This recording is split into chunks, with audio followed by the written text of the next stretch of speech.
کہ عائشہ آج کی رات میں اللہ تبارک و تعالیٰ اتنے لوگوں کی بخشش فرماتے ہیں کہ جتنے قبیلہ بنی کلب ہے ان کی بکریاں ہیں، بکریوں کے اوپر جو بال ہیں، اتنے لوگوں کے اللہ تعالیٰ بخشش فرماتے ہیں۔ آج دن 13 شعبان کا گزرا ہے اور ابھی مغرب سے جب وقت داخل ہوا تو 14 شعبان شروع ہو گئی، تو کل انشاءاللہ مغرب کا وقت داخل ہوگا تو 15 شعبان انشاءاللہ شروع ہو جائے گی۔ اللہ تعالیٰ ہم سب کو نصیب فرمائے، کیونکہ بڑی رحمتوں اور برکتوں والی رات ہے۔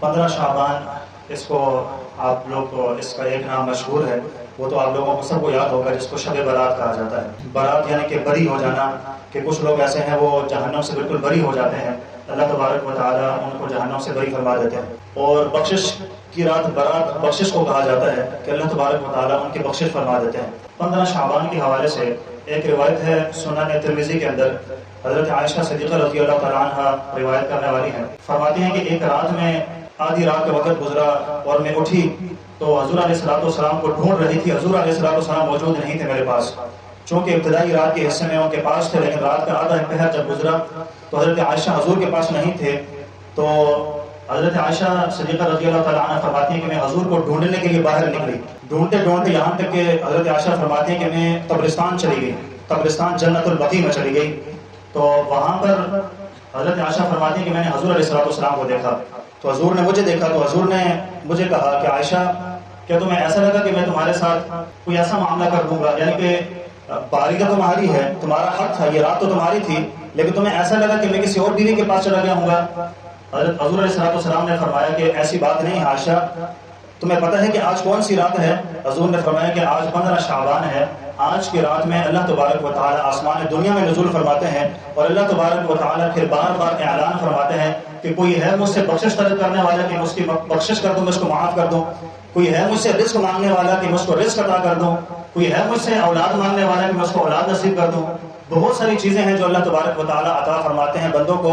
فرمایا حضرت عائشہ سے حضور نے فرمایا کہ آج بہت قیمتی رات ہے، اور فرمایا حضور نے کہ عائشہ آج کی رات میں اللہ تبارک و تعالیٰ اتنے لوگوں کی بخشش فرماتے ہیں کہ جتنے قبیلہ بنی کلب ہے ان کی بکریاں ہیں، بکریوں کے اوپر جو بال ہیں، اتنے لوگوں کے اللہ تعالیٰ بخشش فرماتے ہیں۔ اس قدر اللہ تبارک و تعالیٰ، قبیلہ بنو کلب یہ بکریاں رکھنے والے لوگ تھے، ان کے پاس بڑے بڑے ریوڑ ہوا کرتے تھے بکریوں کے، تو حضور نے فرمایا کہ جتنی ان کی بکریاں ہیں، بکریوں کے اوپر جتنے بال ہیں، آج کی رات میں اللہ تعالیٰ اتنے لوگوں کی بخشش مغفرت فرماتا ہے۔ تو اسی لیے حضور علیہ السلام بھی نکلے۔ اب حضور کو کیا ضرورت تھی؟ حضور علیہ السلام تو بالکل معاف ہیں، صاف ستھرے ہیں، حضور تو سیدھا جنتی ہیں، لیکن اس کے باوجود بھی حضور علیہ السلام اس رات میں نکلتے اور اللہ کی عبادت کرتے اور اللہ تبارک و تعالیٰ سے بخشش اور معافی مانگا کرتے تھے۔ یہ حضور علیہ السلام کا معمول تھا۔ لیکن کچھ ایسے بدنصیب لوگ بھی ہیں کہ جن لوگوں کی اس رات بھی بخشش نہیں ہوتی، جبکہ اتنے لوگوں کی بخشش ہو رہی ہے، لیکن اس کے اندر کچھ لوگ ایسے ہیں کہ ان کی بخشش نہیں ہوتی۔ یہ آخر میں نے یہاں پہ لکھے ہوئے ہیں، ان کا تذکرہ میں آخر میں کرتا ہوں۔ دوسرا یہاں پر لکھا ہے کہ یہ قبولیت کی رات بھی ہے۔ ابن عمر رضی اللہ تعالیٰ عنہ روایت کرنے والے ہیں، حضور علیہ السلام نے فرمایا 5 راتیں ایسی ہیں کہ جن راتوں میں اگر اللہ تعالیٰ سے مانگا جائے تو اللہ تعالیٰ ضرور مانگنے والے کی دعا کو قبول فرماتے ہیں۔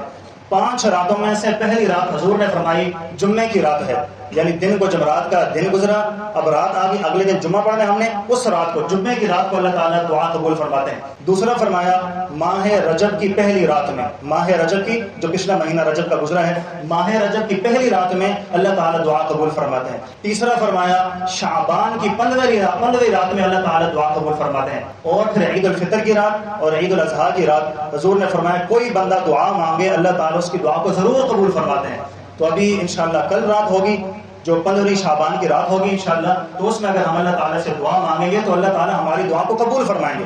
ایک اور بات اس کے حوالے سے، شب برات کے حوالے سے، اس رات کے حوالے سے، کہ اللہ تعالیٰ کی طرف سے اعمال کا اٹھایا جانا ہوتا ہے۔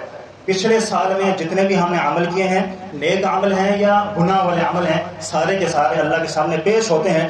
اس سے قبل کہ وہ رات آ جائے، اللہ کے سامنے ہمارے گناہ بھی پیش ہوں، اس سے پہلے ہم نے اپنے گناہوں کی معافی کروا دینی ہے، اللہ تعالیٰ سے اپنے گناہوں کو معاف کروا دینا ہے۔ یہ نہ ہو کہ وہ رات آ جائے، ہمارے جو اعمال اللہ کے سامنے پیش ہوں، ان اعمال کے اندر بہت سارے گناہ کہیں اللہ کے سامنے پیش نہ ہو جائیں، اسی لیے اپنے گناہوں کی معافی کروانی ہے۔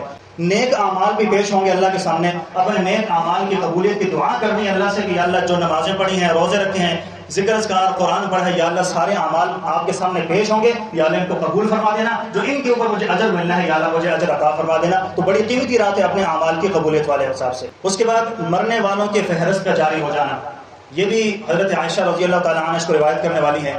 حضور علیہ السلام نے فرمایا کہ ایک ایسی رات ہے کہ جس میں بندوں کا رزق بھی تقسیم ہوتا ہے اور جو مرنے والے ہوتے ہیں ان کی فہرست بھی جاری کر دی جاتی ہے کہ یہ فلاں فلاں بندے ہیں، یہ اس سال مر جائیں گے، ختم ہو جائیں گے۔ تو اللہ تبارک و تعالیٰ سے پھر یہ میں نے جمعے کے اندر بھی اوپر بھی بات کی تھی کہ اللہ تعالیٰ سے مانگنا ہے کہ یا اللہ چونکہ اگر میرے بارے میں لکھ دیا گیا کہ میں نے مرنا ہے تو یا اللہ میرا خاتمہ بالخیر کر دینا، مرتے وقت مجھے کلمہ شہادت نصیب فرما دینا۔ یہ بہت بڑی سعادت والی بات ہے کیونکہ لکھا جائے گا تو اس وقت اگر ہم نے مانگا ہوگا اللہ پھر ہمیں عطا بھی فرمائیں گے۔ لوگوں کو جن لوگوں نے مرنا ہے ان لوگوں کی فہرست بھی جاری کر دی جاتی ہے۔ رزق کی تقسیم کے حوالے سے میں نے بتا دیا کہ اس رات میں رزق بھی تقسیم ہوتا ہے، اللہ تعالیٰ سے مانگتے رہیں گے، اللہ تعالیٰ ہمارے لیے بہت کچھ لکھ دیں گے۔ قبرستان جانے کا شرعی حکم کیا ہے؟ اس میں بہت سارے لوگ یہ سمجھ لیتے ہیں کہ اس رات میں قبرستان جانا ضروری ہوتا ہے۔ یہ بات سمجھ لیں حضور علیہ السلام کی زندگی میں بہت دفعہ یہ رات گزری ہے، لیکن ایک دفعہ حضور علیہ السلام قبرستان تشریف لے گئے تھے، جو میں نے اوپر حدیث مبارکہ آپ کے سامنے ذکر کی ہے۔ اگر کوئی قبرستان نہیں جاتا تو کوئی بندہ اس کو یہ نہیں کہے گا کہ تو نے غلط کیا، تو قبرستان کیوں نہیں گیا۔ قبرستان زندگی کے اندر شب برات میں ایک دفعہ لازمی جائے۔ یہ تو میری طرف سے حضور علیہ السلام کی سنت تھی جو میں آپ کو بتا رہا ہوں کہ شب برات میں پوری زندگی میں جایا کریں، لیکن کم از کم زندگی میں شب برات والی ایک رات کے اندر لازمی جائیں۔ 15 شعبان کو زندگی میں ایک دفعہ لازمی جائیں، کیونکہ حضور علیہ السلام اس رات قبرستان کی طرف گئے تھے اور میرا خود بھی معمول تھا، میں خود بھی چلا جایا کرتا تھا۔ ہم جب اپنے علاقے میں تھا قبرستان تھا وہاں چلا جاتا، وہاں دعا کر لیا کرتا تھا۔ تو باہر یہ قبرستان جانا بھی سنت ہے، لیکن کوئی نہیں جاتا تو آپ اس کو یہ نہیں کہتے کہ یہ بندہ غلط کرنے والا ہے، سنت کو چھوڑنے والا ہے۔ حضور ایک دفعہ گئے تھے، کوئی ایک دفعہ چلا جاتا ہے تو اس کی سنت پوری ہو جاتی ہے۔ کچھ بد نصیب لوگ ایسے ہیں کہ ان لوگوں کی اس رات بھی بخشش نہیں ہوتی۔ اب میں گناہ یہاں پر ذکر کروں گا، آپ لوگوں نے دیکھنا ہے اگر ان میں سے کوئی گناہ ہے تو اپنے اس گناہ سے معافی مانگ لینی ہے۔ اگر وہ گناہ ہمارے اندر ہوا، اتنے لوگوں کی بخشش ہوگی لیکن اس کے اندر ہمارا نام نہیں ہوگا۔ سب سے پہلا بندہ جس کی بخشش نہیں ہوتی ہے وہ بندہ ہے مشرک، اللہ کے ساتھ شریک ٹھہرانے والا۔ سب کچھ دینے والا کون ہے؟ اللہ کی ذات ہے، اللہ کے علاوہ ہم کسی اور سے نہیں مانگتے۔ اگر کسی اور سے مانگنا شروع کیا شرک ہوگا، اللہ کے ساتھ اللہ سے مانگنا ہے، اللہ کے سامنے سر کو جھکانا ہے، شرک سے جو بندہ پاک ہوگا اس کی بخشش ہوگی۔ دوسرا والدین کا نافرمان، والدین کی نافرمانی کرنے والا ہوگا۔ اب بھی اگر کوئی ہے والدین زندہ ہیں فون کرو ان کو، معافی مانگ دو، بخشش کروا دو۔ اگر فوت ہو چکے ہیں ان کے لیے بخشش کی دعا کریں، ان اللہ تبارک و تعالیٰ سے معافی مانگے، امید ہے کہ اللہ تبارک و تعالیٰ معاف فرما دیں گے۔ بہرحال اگر ایسی حالت میں ہی وہ رات آ جاتی ہے والدین کے نافرمانی کرنے والے بندے کی بخشش نہیں ہوگی۔ کینہ رکھنے والا، بغض رکھنے والا، دوسرے لوگوں سے دشمنیاں رکھنے والا، اس بندے کی بھی نہیں ہوتی ہے بخشش۔ قاتل آدمی اگر قتل کر چکا ہے اس سے پہلے، اس بندے کی بخشش نہیں ہوگی الا یہ کہ وہ اللہ سے معافی مانگ لے۔ شرابی آدمی شراب پینے والا ہے، اس کی بھی معافی نہیں ہوگی۔ زانی ہے، زنا کرنے والا، اس کی معافی نہیں ہے۔ رشتہ داروں سے قطع تعلقی کرنے والا ہے، اس بندے کی بھی نہیں ہوگی۔ رشتہ داروں کو جوڑ کے رکھنا ہے، آپس میں اتفاق کے ساتھ رہنا ہے۔ رشتہ داروں سے دور ہو کر رہیں گے، محلے کے اندر بے سکونی ہوگی، کوئی عزت نہیں ہوگی۔ رشتہ داروں کو جوڑ کر رہیں گے، عزت بھی بنے گی، اللہ تعالیٰ معاف بھی فرما دیں گے۔ اور آخری نمبر پر جادو کرنے والا، غلط تعویذ کرنے والا، اس بندے کی بھی اللہ تعالیٰ معافی نہیں فرمائیں گے۔ تو اللہ تعالیٰ سے دعا ہے اللہ تعالیٰ ہمیں اس رات سے بھرپور فائدہ اٹھانے کی توفیق نصیب فرمائے۔ ماہ شعبان میں روزے رکھنے کے حوالے سے بھی مختلف روایات ملتی ہیں۔ روایت ہے سنن نسائی کے اندر، حضرت اسامہ بن زید رضی اللہ تعالیٰ عنہ روایت فرماتے ہیں کہ میں نے اللہ کے رسول صلی اللہ علیہ وسلم سے عرض کیا کہ اللہ کے رسول، آپ شعبان کے مہینے میں جس قدر روزوں کا اہتمام کرتے ہیں، جس قدر آپ شعبان کے مہینے میں زیادہ روزے رکھتے ہیں، باقی مہینوں میں ہم آپ کو اس قدر روزے رکھتے ہوئے نہیں دیکھتے۔ تو حضور علیہ السلام نے فرمایا شعبان کا مہینہ جو رجب اور رمضان کے درمیان کا مہینہ ہے، اس مہینے میں لوگ اس کی فضیلتوں سے بالکل بہت زیادہ غافل ہیں۔